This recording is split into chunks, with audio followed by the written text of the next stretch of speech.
ሆብዬ መጣለው ሆብዬ በድል ጥንትም ያባቴ ነው ጠላትን መግደል የሚለው ጥንታዊ ዜማ ትውልድን ተሻግሮ እየተሞዘቀ ነው። ጦሩ ሆ ብሎ ተንቀሳቅሷል። ጉሮ ወሸባይን እየዘፈነ መዳረሻውን አሰብ ቅርብ ርቀት ቡሬ አድርጓል። መከላከያ ትግራይ ክልል ለመግባት የሚጠብቀው የጠቅላይ ሚኒስትር አብይ አህመድን ትዕዛዝ ብቻ ነው። እንደ ጌታቸው ረዳ፣ ጀነራል ጻድቃን ኬሪያ ኢብራሂም እና ጀነራል ዮሐንስ ገብረ መስቀል ያሉ ለ4 ኪሎ የፈረሙት ትግራይ ፖለቲከኞች አብይ በቶሎ ትግራይ ላይ እርምጃ ወሰድልን በሚል እየወተወቱ ነው። ከግጭትና ጦርነት እንዳትላቀቅ ንግርት የተነገረባት የምትመስለው ኢትዮጵያ በ8 ዓመት ውስጥ 3 ጦርነት አልበቃ ብሏት ሌላ 2 ጦርነቶች ከፊቷ ተጋርጧል። ዲፕሎማቶች ለአጃንስ ፍራንስ ፕረስ ጦርነቱ አይቀሬ የሆነ ነው ሲሉ ነግረውታል። መከላከያ ሰራዊቱ ሾልኮ እየወጣ ነው። ወደ ኤርትራ ድንበርም ሰፍሯል። የኤርትራ ጦርም በቅርብ የተገዙና በትግራይ ጦርነት ወቅት ያጋበሳቸውን መሳሪያዎቹን አስጠግቷል። በ4 ግንባሮች የከረረ ፍጥጫ አለ። በዋግኽምራ ሰቆጣ አበርገሌ አቅጣጫ፣ በአፋር ቡሬ አቅጣጫ፣ በሰሜን ምዕራብ ወልቃይትና ጠለምት አቅጣጫ እንዲሁም በራያ ግንባር ወታደሮች ምሽጎቻቸውን ይዘው ተኩሱ የሚል ትዕዛዝ ብቻ እየጠበቁ ነው። የመከላከያ ሰራዊቱ ከሰሞኑ በሻቢያ የተረገጠውን የኢትዮጵያን ባንዲራ ክብር ለማስመለስ ዝግጁ ነኝ ብሏል። የጦሩ ወደ ሰሜን መጓጓዝ ከተሰማ ወዲህ ጦርነቱ ሊጀመር አንድ ሐሙስ የቀረው መስሏል። ከአማራ ኦሮሚያና ደቡብ ኢትዮጵያ የተንቀሳቀሰው ጦር መዳረሻውን ጠለምት፣ ደቡባዊ ትግራይ አዋሳኝ ቡሬ አበርገሌና ወልቃይት አድርጓል። ከጦሩ እንቅስቃሴ ባለፈ በቅርብ የተገዙ አዳዲስና ዘመናዊ የጦር መሳሪያዎች ወደ ትግራይ አዋሳኝና ኤርትራ ድንበር አቅራቢያ ተሰማርተዋል። የአጥፍቶ ጠፊ ድሮኖች ቤዝም በድንበሮች ላይ ተመስርቷል። የሻቢያና ኢትዮጵያ ጦር ከዓመታት በኋላ ለመጀመሪያ ጊዜ በመድፍ ርቀት ተፋጠዋል። በእነዚህ 4ቱ ግንባሮች ያለውን ወታደራዊ እንቅስቃሴ በዝርዝር እንቃኛለን። ጦርነቱ አስቀድሞ በየትኛው ግንባር ሊቀሰቀስ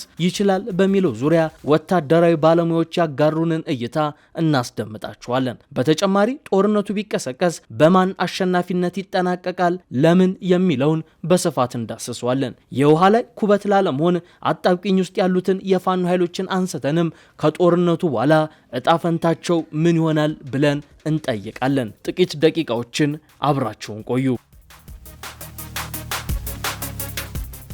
አንድ ስማቸው እንዳይጠቀስ የጠየቁ ወታደራዊ መኮንን ለአንድ አፍታ ሚዲያ በሁሉም ወገን የሚደረጉ የሰራዊት እንቅስቃሴዎችን ግምት ውስጥ በማስገባት ጦርነቱ የሚደረግባቸው ግንባሮች የሚከተሉት ናቸው ብሎ መገመት ይቻላል ሲሉ ዝርዝሩን እንዲህ አቀርበውታል። እንደ ወታደራዊ መኮንኑ እይታ በመጀመሪያ ጦርነት ወይም ውጊያ ሊቀሰቀስ ይችላል ብለው የገመቱት ግንባር የአፋር ግንባር ነው። ይህ ግንባር የመንግስትን ኃይል በፍጥነት መቀሌ ወይም ደግሞ አሰብ የሚያደርሰው መስመር ነው። በአንጻራዊነት ሜዳማ ስለሆነም የአየር ኃይል ብልጫ ላለው ወገን ተመራጭ ግንባር ነው ይላሉ። ብልጽግና ይህንን መስመር መቀሌ ላይ የነጌታቸው ረዳን ቡድን ወደ ስልጣን ለመመለስ ወይንም ደግሞ አሰብን ለመያዝ የሚመርጠው ግንባር ሊሆን ይችላል በማለት ግምታቸውን ያስቀምጣሉ። ሌላኛው የሰቆጣ ጨላ ግንባር ነው። ይህ ከተንቤንና አበርገሌ አካባቢ በመነሳት በተራራማው የዋግና ላስታ ምድር የሚደረግ ውጊያ ሊሆን ይችላል። የኤርትራና የትግራይ ኃይሎች በሰቆጣ ላሊበላ፣ በእብናት አሊያም ደግሞ በጋሸና አድርገው ከፋኖ አማጺዎች ጋር በጥምረት የመንግስት ኃይሎችን መሃል አማራ ክልል ላይ ለመቁረጥ የሚጠቀሙበት መስመር ሊሆን ይችላልም ይላሉ። ከሰሞኑ የደቡብ ጎንደር የፋኖ እንቅስቃሴ አንጻር ከታየም 1 ወይም 2 የኤርትራና የቲዲኤፍ አርሚዎች በዚህ መስመር ፋኖን ለማገዝ ከገቡ ባህር ዳርን መቆጣጠር እንዲሁም የመንግስትን ኃይልን መቁረጥ ይችላሉ በማለት ይናገራሉ። ፋኖ አጋዥ ኃይል ሲመጣለት አልቀበልም የሚል የጅሎች ስብስብ አይደለም። ከፋኖና ከሻቢያ ጋር አደገኛ ጥምረት መስርቷል የሚሉት እኚህ ወታደራዊ መኮንን ፋኖ ባህር ዳርን መቆጣጠርና ክልሉን መያዝ ይፈልጋል። ለዚህም የሚያግዘውን ማንኛውንም ኃይል እጁን ስሞ ይቀበላል በማለት በግልጽ ከሻቢያና የትግራይ ኃይሎች ጋር ሊሰራ እንደሚችል ተናግረዋል። ሌላኛው የጠለምት ወልቃይት ግንባር ነው። በዚህ ግንባር የፌዴራል ኃይልና ተከዜዘ በጋራ የተሰለፉበት ሲሆን የቲዲኤፍ ኃይሎች በ3 አቅጣጫ ኃይል እንዳላቸው ይነገራል። የመጀመሪያው በጠለምት በኩል ለመግባት የሚሞክር ሲሆን ሁለተኛው በአዲጎሹ በኩል ለመግባት ኃይሉን አሰባስቧል። ሶስተኛው በሱዳን በሱዳን ሸረሪና በኩል ያለው አርሚ 7 ኃይል ነው። በኤርትራ ድንበር በኩል በጋሽ ባርካ ግዛት ደግሞ ኦም ሀጀሩስ የኤርትራ ኃይሎች አሉ። ሌላኛው ግንባር የራያ ዋጃ አላማጣ ግንባር ነው። በዚህ መስመር ተፋላሚ ኃይሎች በቅርብ ርቀት የሚተያዩበት አካባቢ እንደሆነ ይነገራል። ከወልዲያ ቆቦ መስመር በአንጻራዊነት ጠንከር ያለ የፋኖ አማጺ ያለበት ስለሆነ የፌዴራል ኃይል ከትግራይ ኃይሎች ጋር ብቻ ሳይሆን ከፋኖች በኩልም ፈተና ሊያጋጥመው ይችላል ተብሎ ይገመታል። በአሁኑ ዙር ጦርነት የፌዴራል መንግስት ወደ መቀሌ ለመሄድ እንደ ግራ ካሱ ያሉ አስቸጋሪ ቦታዎች ያሉበትን ይህንን መስመር የሚመርጠው አይመስልም የሚሉት አስተያየት ሰጪዎች ቲዲኤፍ እና ፋኖ ጥምረት የሚፈጥሩበት አንዱ ግንባር ይህ በመሆኑ የፌዴራልን የኃይል ስምሪት በተለይም በአፋር ጭፍራ መስመር ያለውን ሊያዛቡት ይችላሉ ይላሉ። ሌላኛው ደግሞ ከመተከል ቋራ መተማ ያለው የሱዳን ድንበር ግንባር ነው። በዚህ መስመር የፋኖ አማጺዎች የተወሰነ የሱዳን አልቡርሃን የኤርትራና የአርሚ 7 ጦር ጋር በመቀናጀት ቋራ፣ አለፋ፣ ጣቁሳ፣ ደንቢያ፣ ጭልጋ፣ አርማጭሆ፣ መተከል፣ ጃዊ፣ አገው ምድር አድርገው ወደ ባህር ዳርና ጎንደር ኃይላቸውን ለማስገባት ሊሞክሩ ይችላሉ ተብሎ ይገመታል። ከደቡብ ጎንደር አቅጣጫ ከሚመጣው የፋኖ አማጺ ኃይል ጋር በመቀናጀትም የክልሉን መንግስት መቀመጫ ባህር ዳርን ለመቆጣጠር ሊሞክሩ ይችላሉ። ሌላኛው የሸዋ ግንባር ነው። ይህ ግንባር ለ4 ኪሎ በቅርብ ርቀት ያለ ኃይል ነው። የሸዋ ግንባር ላይ የአማራ ፋኖ አማጺዎች በአንድ በኩል፣ የኦሮሞ ነጻነት ኃይሎች በሌላ በኩል አሉ። የኦሮሚያ ክልል ሚሊሻና ልዩ ኃይልም በብዛት አሉበት። በዚህ ግንባር የተሰለፉት ኃይሎች መደበኛ ውጊያ ለማድረግ አቅም ባይኖራቸውም በትንሹ ግን የኦሮሚያ ልዩ ኃይልና ሚሊሻ ወደ ሰሜን እንዳይሄድ በማድረግ ሰሜን ላይ ለሚደረገው ውጊያ የኃይል ማዛባት ስራ ሊሰሩ እንደሚችሉ ወታደራዊ መኮንኑ ግምታቸውን ያስቀምጣሉ። ይህ እጅግ አውዳሚና አስከፊ ጦርነት የሚቀሰቀስ ከሆነ ውጤቱ ምን ይሆናል ወይንም ደግሞ ምን አይነት ውጤት ይኖረዋል የሚለውን እንመልከተው። ወታደራዊ መኮንኖች እንደሚሉት ይህ ጦርነት የሚነሳ ከሆነ የአማራ ፋኖ አማጺዎች የበለጠ ለመታጠቅና አደረጃጀታቸውን ለማጠናከር ምቹ ሁኔታ ሊያገኙ ይችላሉ። ነገር ግን የአማራ ክልል ህዝብ በተራዘመ ጦርነት ለከፍተኛ ሰብአዊ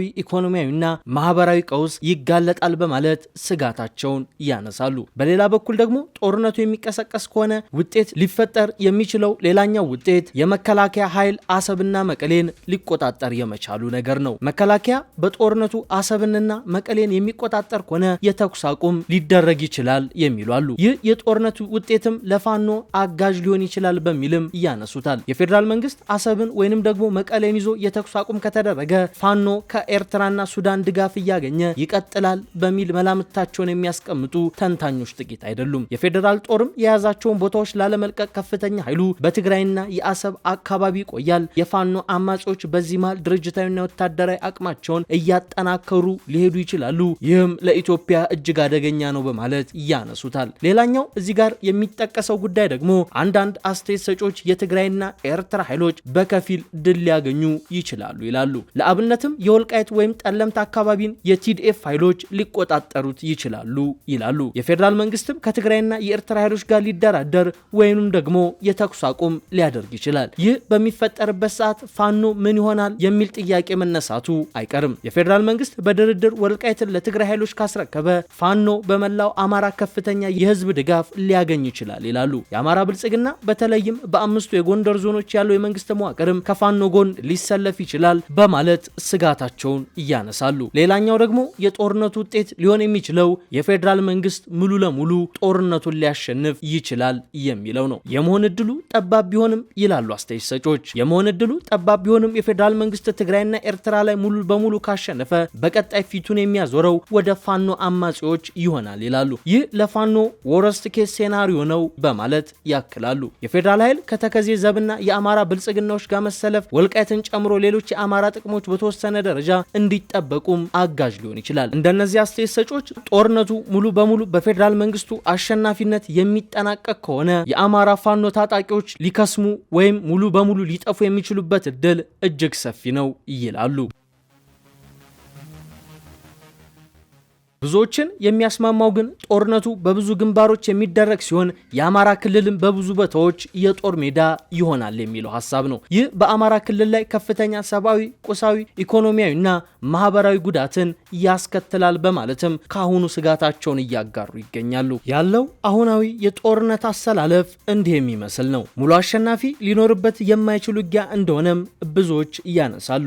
መረጃዎች እንደሚያመላክቱት የመከላከያ ሰራዊትና የፌዴራል ኃይሎች በከባድ መሳሪያ መሳሪያዎች የታጀቡ በርካታ ኮንቮዮችን በማሰለፍ ወደ ትግራይ ኤርትራ ድንበሮች በከፍተኛ ሁኔታ እየተጠጉ ሲሆን የመጨረሻዋን ትዕዛዝ እየጠበቁ ነው። ይህ ሰፊ ወታደራዊ እንቅስቃሴ የቀጠናውን የጸጥታ ስጋት ወደ ሌላ ምዕራፍ ያሸጋገረው ሲሆን አንዳንድ የውስጥ መረጃዎች ደግሞ ኤርዶጋን ወደ ሀገራቸው ከተመለሱ በኋላ ውጊያ ሊፈነዳበት የሚችልበት እድል ሰፊ ነው ይላሉ። ሰራዊቱ የሰው ኃይል አቅሙን ይበልጥ ለማጠናከር ቀድሞ በተለያዩ ምክንያቶች ተቀንሰው የነበሩ ወታደሮችን ጥሪ በማድረግም ወደ ስራ እንዲመለሱ አድርጓል።